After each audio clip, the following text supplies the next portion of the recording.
is Taylor Rains, and today we'll be learning about phylogenetic trees. Phylogenetic trees are branching diagrams showing the evolutionary relationships among various biological species or other entities. It is based upon similarities and differences in their physical or genetic characteristics. In discussing phylogenetic trees, there are a few key terms to know. Anagenesis, which is evolution within a lineage over time, cladogenesis, which is the splitting of one lineage into two.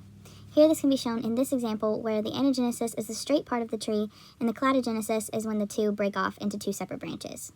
The next important term are operational taxonomic units, or OTUs. These are basically the two most related species or groups in a phylogenetic tree. Next is rooted trees, and this is a directed tree with a unique node, the root, corresponding to the most recent common ancestor of all the entities at the leaves, or the ends of the tree. Next, we have internal nodes, which represents the common ancestors of the descendants. In a phylogenetic tree, this can be displayed by where the two branches branch off and become separate. The most common ancestor is the ancestor directly before the point or leaf. This can be displayed by the ancestor that's directly behind the last point. So it's the one on the straightaway before they break off.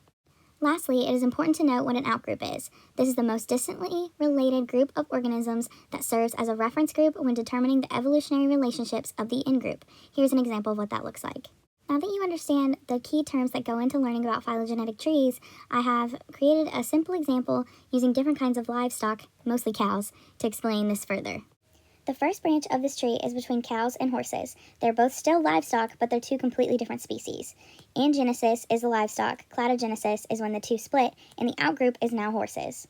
The cows can then be differentiated into two more groups, this being dairy cows and beef cows. In dividing our tree even further, we can divide the beef cows into two separate categories depending on their color. Beef cows can be spotted or solid in color. Our Hereford breed can be left by itself because it's the only spotted beef cow that we have in this group. However, there are several different groups of solid beef cows.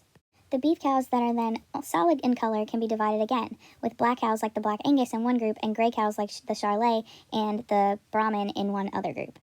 Finally, the gray beef cows can also be differentiated into two separate groups depending on their ears, with Charolais having normal ears and Brahmans having floppier ears. The Charolais and the Brahman then become the OTUs of the beef group since they are the most closely related. Now we can move back up to the dairy cows. In dairy, there are solid and spotted cows.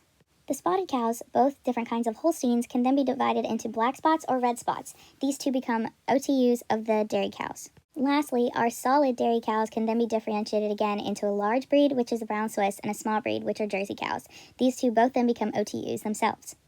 Now that we have our phylogenetic tree finished, we now can see that it is a rooted tree because everything stems off of being a part of livestock.